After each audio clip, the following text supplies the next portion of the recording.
con eso último que has dicho, a ver si alguna de las hermanas nos comenta un poco más sobre lo que se habló en la conferencia de el congregarse. Con esto de la pandemia, este es un tema. Con esto de la pandemia hemos recurrido a medios informáticos, las redes sociales, Zoom y tantas cosas, pero ha llegado como el momento en que ya las iglesias abrieron y tenemos que congregarnos. Despegar.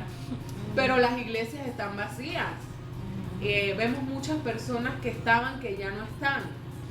¿Y qué piensan o con lo que expuso? Lo que se expuso en la conferencia. Ok. Lo que decía la hermana en Hechos 2, y ahí vamos hablando sobre esa experiencia. Era de Hechos 2, 42, ¿no? 41, 45. Sí, definitivamente que esto es algo, ha sido como un boom. Ahorita hay muchas iglesias vacías, gente que puede ir a la iglesia pero prefiere escucharlo en línea. Hay todo este tipo de cosas que estamos viviendo. Aquí está el versículo. Partiendo del 42, capítulo 2 dice: se mantenían firmes en la enseñanza de los apóstoles, en la comunión, en el partimiento del pan y la oración. Todos estaban asombrados por los muchos prodigios y señales que realizaban los apóstoles. Todos los creyentes estaban juntos y tenían todo en común. Vendían sus propiedades y posesiones y compartían sus bienes entre sí según la necesidad de cada uno. No dejaban de reunirse en el templo ni un solo día. De casa en casa partían el pan y compartían la comida con alegría y generosidad, alabando a Dios y disfrutando de la estimación general del pueblo. Y cada día el Señor añadía al grupo a los que iban a ser salvos. Tremendo. Y el testimonio de la hermana Dana que decía de unos hermanos que querían vender su casa, eso a mí me abrumó. Una casa que con mucho esfuerzo el Señor provee para ir pagándola, para decir, la voy a vender porque yo quiero seguir dando. O sea, ellos sentían la carga wow, por el compromiso no de seguir escuchas. Colaborando y ayudando. Por favor, eso es una generosidad a otro nivel celestial. Pero, o sea, vivían de esta manera. Sí, en esta parte creo que de todo lo que hablamos, Dios habló a cada una de manera personal y especial, y en mi caso, en esta parte, el Señor me mostró cómo tal vez esta pandemia ha revelado el egoísmo en los corazones, ¿no? Y el Señor me mostraba que así era en mí, ese egoísmo tal vez de ahora enfocarme en mis cosas, estar como más metida en mi horario, en mi itinerario, en mis asuntos, y cómo me he poco a poco desarraigado de esa comunidad. Y este es un medio de gracia que Dios nos ha dado. Como recordaba a Dana, esa excursión en donde ella fue a África y pues estaba con su esposo y vio un león, y como el guía le dijo, ese león ahorita se va a comer, no me acuerdo el nombre de ese animal, el ñu. Acá no tenemos ñu, así que no. Pero tú vas a ver cómo se lo va a comer. Y ella decía, no puede ser. Y en efecto así pasó. Estaba y ella, solo. ¿pero por qué? Era porque ese ñu estaba solo y es una presa fácil para el león. Entonces, por eso la Biblia dice, Dios compara en la palabra a Satanás con ese león rugiente que anda buscando a quien devorar. ¿Y a quién busca devorar? A la presa más fácil, que es ese que está solo, que está aislado. Entonces, como el Señor también nos ha dejado esa comunidad como ese medio de gracia para nosotros seguir arraigados a Él, para no naufragar en la fe, ¿verdad? Para perseverar. Y definitivamente nosotros esta carrera no la podemos terminar solos. Nosotros necesitamos de los demás y los demás creyentes, y estos a su vez necesitan de nosotros. Entonces yo me ponía a ver, wow, Karen, ¿cómo has descuidado eso? O sea, y el Señor me recordaba cómo yo era antes por su gracia, o sea, cómo Él me ayudaba más a estar, yo estaba más pendiente tal vez de la vida de los hermanos y cómo es un aspecto que he descuidado. Y esa fue la parte como el Señor tocó mi vida, y aquí abajo yo puse acciones. ¿Qué acciones iba a tomar? Puse preocuparme por los hermanos. Y otro aspecto que me impactó mucho era ese que Dana decía, que como en esta cultura hay una cultura de cancelación, de descartar relaciones. Y no solo hablo de las relaciones matrimoniales, ¿verdad? Como vemos la tasa de divorcio fuera y dentro de la iglesia, sino incluso de relaciones difíciles con hermanos de la iglesia, con familiares. Y cómo es fácil seguir ese consejo de, no, esa persona difícil anda despachándola así, o sea, no tienes por qué sufrirla, no tienes por qué aguantarla.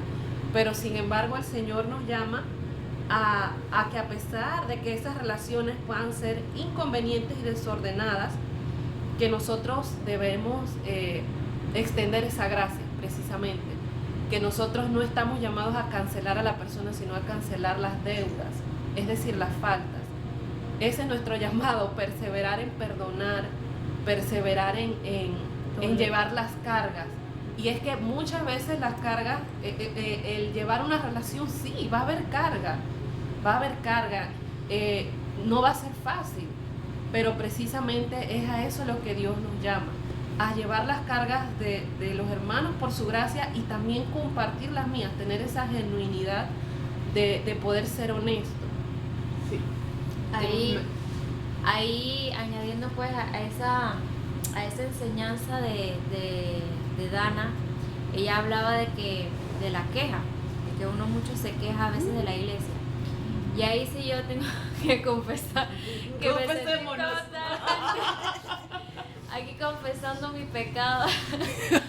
Realmente he tenido un corazón quejoso en cuanto al tema de mi iglesia donde yo me congrego. Ha sido como muy difícil porque yo me congregaba en otra iglesia, me casé y pues mi esposo se congregaba en otra, así que lo seguía a él. Y pues es como difícil, ¿no? Cuando tú vas de una iglesia que es un poquito más grande, que está más organizada, que hay cosas más definidas, vas a una iglesia más pequeña, que está desorganizada, que todo está centralizado, que las decisiones solamente lo toma una sola persona, ese tipo de cosas que te llenan a veces como de un poco de frustración, porque a veces también ves como que hay corta visión en algunas cosas, y eso me ha llevado pues a la queja, ¿no? A la queja, a ver como que esto, pero realmente fue alguna convicción que tuve de cómo agradecer al Señor, y me di cuenta de que hay muchas otras cosas que hay que agradecer, pues porque hay una comunidad, tengo una comunidad, y creo que Dios me ha bendecido tanto, que no solamente me ha dado la comunidad de los hermanos de la iglesia a la que yo me congrego, sino también hay comunidad de hermanas con las que puedo compartir, por ejemplo, en esta conferencia. Entonces creo que eso también me hace pensar en que no estoy sola para nada. Así es. Miren, quiero leer rapidito Gálatas 6:2, dice: ayúdense unos a otros a llevar sus cargas y así cumplirán la ley de Cristo.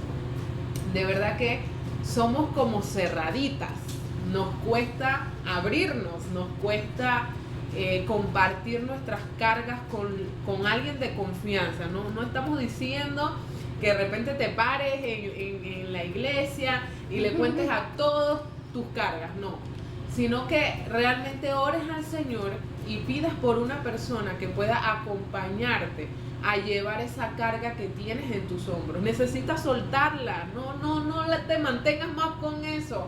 Así que me encanta el poder tener claridad en que confesando nuestros pecados, y me encantó como dijo la conferencista, que también confesar los pecados que otros han hecho contra nosotras, porque es verdad, a veces nos lastiman y obvio, también nosotras lastimamos. Entonces es necesario que podamos estar en esa actitud de confesar, porque llevando las cargas las unas a las otras, de esa manera realmente vivimos esa comunión. ¿Cuántas están calladas? Antes yo aquí compartí y todas se reían. Vamos a hacer como un juego. Cada una va a confesar algo que nunca confesaron. Aquí querían salir huyendo a todas, pero definitivamente que esto es necesario, porque de esa manera el Señor sana, restaura cosas que tenemos allí desde sepa Dios cuánto tiempo, y Él sí lo sabe, pero al momento en que lo hablamos, Dios empieza a hacer una restauración en nuestra alma, en nuestra mente y en nuestro corazón. Y eso nos ayuda a poder reflejar más su gloria, incluso ayudar a otros. Cuando empezamos a hablar aquello, aparecen esas personas que están identificadas con nosotras y podemos extender gracia, así como Dios la ha extendido sobre nosotras. Y yo creo que también empezar a ser nosotras esa persona que Sí. otra necesita. Sí. Porque sí es cierto, necesitamos, pero también otras necesitan. Totalmente. Entonces, yo creo que cuando tú empiezas a ser esa persona, luego esas otras personas también se convierten en esa persona para otro, Sí. para poder confesarse, para poder ser sanados, pues. Sí. Sí. Con respecto a confesar, algo que yo creo que nosotras hemos aprendido es que el Evangelio no solo lo necesitamos en el momento en que éramos no creyentes y necesitamos escuchar el Evangelio para reconocer nuestro pecado y venir a Cristo, sino que ese mismo Evangelio nosotros lo necesitamos todos los días. Totalmente. Necesitamos vivir ese Evangelio y recordar ese Evangelio, y una manera de hacerlo es confesando nuestros pecados. Es cuando tú has pecado, cuando tú estás en ese momento, me imagino que todas lo hemos vivido, ese momento oscuro en donde lo único que tú puedes ver es tu pecado y te cuesta mirar al Señor. Sí. Sabes en teoría que Jesús murió en la cruz por ese pecado, pero te sientes acusada, el enemigo te está acusando en ese momento. O sea, de nuevo lo hiciste, de nuevo fallaste, no que tú amas al Señor. Y necesitas o la gracia de confesar, la bendición de poder confesar a alguien maduro, como ustedes compartían, es que tú puedes ir a una persona que te va a recordar el Evangelio. Sí. Necesitas ir a una persona que te recuerde el Evangelio y te diga, sí, pecaste, estás arrepentida, pero Jesús pagó ya por ese pecado. Y a veces eso es lo que nosotros necesitamos escuchar, y que alguien ore sobre nosotros esas verdades. Así es. Y esa es la manera como de tú misma también reafirmar ese Evangelio en tu vida, decir, esto que yo hice es grave, es un pecado contra el Señor, pero yo puedo decirlo porque la cruz de Jesús es suficiente y la sangre que Jesús derramó es suficiente para limpiarme de todo pecado, incluido este por el que estoy atravesando ahorita. Y bueno, en lo personal también, yo sí les digo que acá el orgullo en mí es una cosa horrible, horrible, pero el Señor en su misericordia este año precisamente me llevó a un proceso de confesar algo que de verdad para mí era horrible, vergonzoso, que yo una y otra vez se lo confesaba al Señor, pero cuando Dios me dijo, Karen, pero increíblemente eso todavía tenía poder sobre mí. Yo se lo confesaba al Señor, me sentía arrepentida, pero eso seguía teniendo poder sobre mí. Es como cuando sigues cayendo una y otra vez, y yo decía, Señor, libérame, hasta que el Señor me habló, no verbalmente, me habló a través de su palabra, perdón, no audiblemente, y me dijo, tienes que romper con ese orgullo, necesitas ayuda de otro creyente, contarle esto a alguien para que ore por ti. Y si supieran que di vueltas y vueltas, pero yo oraba, yo decía, Señor, tengo la convicción, no quites la convicción de mí. Y ya hasta el Señor me había puesto qué persona. Yo decía, pero no quites la convicción, Señor. Ayúdame hasta que yo pueda dar ese paso. No quites, no me dejes tranquila, haz ese martillo sobre mí. Y finalmente un día lo hice, pero fue como ir en contra de todo lo que mi carne quería en ese momento. Y puedo decir que desde ese entonces no significa que no hayas tenido tentaciones de nuevo, pero he sentido una fortaleza del Señor, porque sé que hay alguien orando por mí y que realmente me he humillado ante el Señor y le he dicho, Señor, ayúdame con esto. Dios es fiel. Amén. Eso que dices me encanta, porque yo tuve una situación, pero a mí mi lucha es el perdón. A mí me cuesta perdonar, ¿no? Cuando me lastiman. Pero yo decidí perdonar porque entendí por la palabra del Señor que esto no se trata de lo que yo pueda sentir, sino que esto es una decisión que yo voy a tomar en base a lo que Dios me dice que yo debo hacer. Y sé también por su palabra que es un proceso. Y yo perdoné a esta persona, pero luego eso no significaba que sus actitudes iban a ser diferentes o que quizás no me iba a lastimar nuevamente. Sin embargo, pude ver la poderosa mano de Dios, aunque Satanás estaba tratando de meter duda en mi mente, no perdonaste, tratando de acusarme y decirme fue hipocresía, lo que hiciste realmente no lo sentías y decirme tantas cosas. Pero yo pude recibir de parte del Señor esa afirmación y como dijo Karen, no escuché su voz audiblemente, pero su palabra me dijo, tú perdonaste y yo te perdoné a ti por eso, porque también me pediste perdón a mí.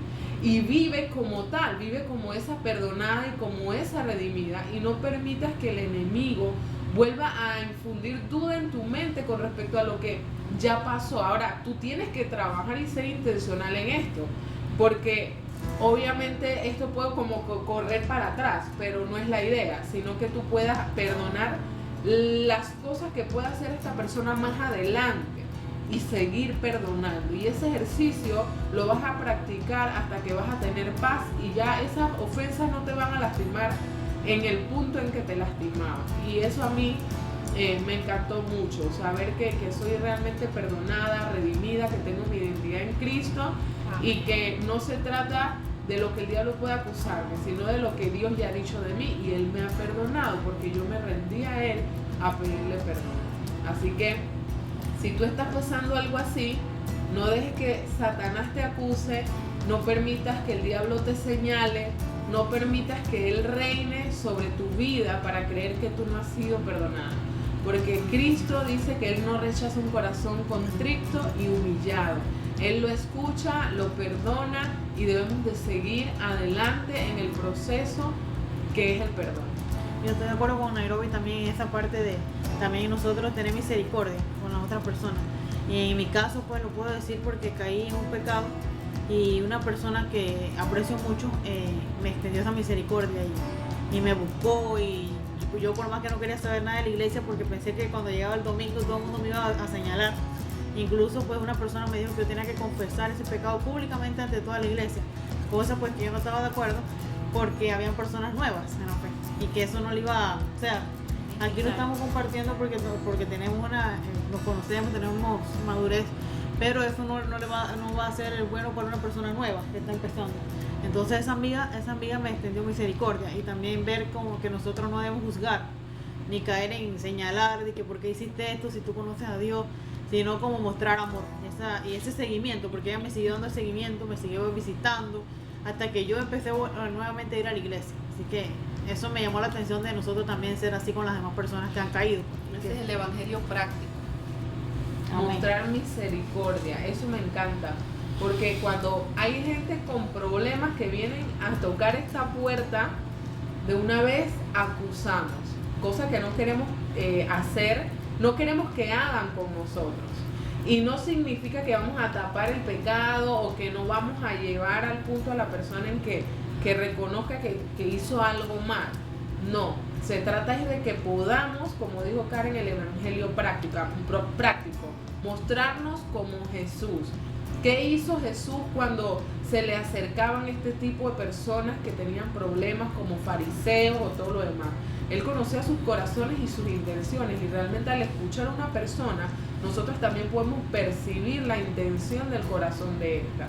Y orando a Dios, obviamente, mucho más. Así que aconsejar sabiamente, estimando a los demás como superiores a nosotros mismos, teniendo ese deseo de extender gracia, de extender perdón y misericordia de la misma forma en que Dios lo ha hecho. Esto nos va a ayudar a ser más asertivos al momento de llevar una situación así. Amén. Lo que quería resaltar antes de terminar, de que no, ¿cómo te digo? Yo escuchaba, no sé si ustedes han escuchado la enseñanza de Priscilla Shirer, y ella decía que el mayor pecado del pueblo de Dios del Antiguo Testamento fue no creer en Dios. El mayor pecado del pueblo de Dios en el Nuevo Testamento fue no creer en Jesucristo.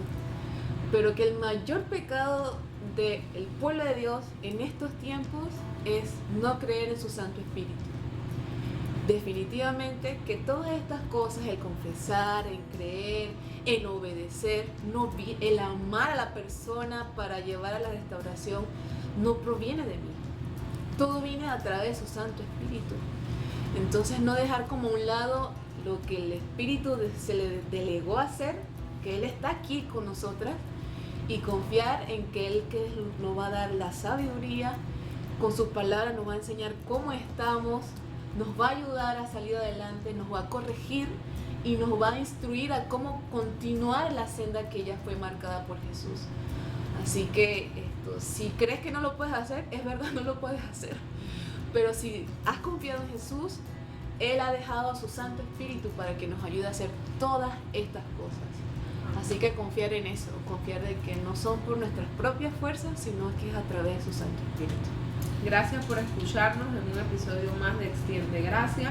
Antes queríamos despedir en oración, así que si estás allí, cierra tus ojos. Si has pasado por alguna situación que has escuchado, es nuestro deseo que el Señor Todopoderoso pueda sanarte, restaurarte, levantarte, que en medio de todas tus dificultades Dios muestre a su Hijo Jesucristo, el cual vino y dio su vida en la cruz para perdón de pecados. Te llamamos a vivir en ese arrepentimiento genuino delante del Señor. Recuerda que un corazón contrito y humillado el Señor no desprecia. Así que es nuestra oración que Cristo sea el centro de tu vida y que tú puedas conocerle y anhelarle y desearle. En el nombre de Jesús, amén. Amén.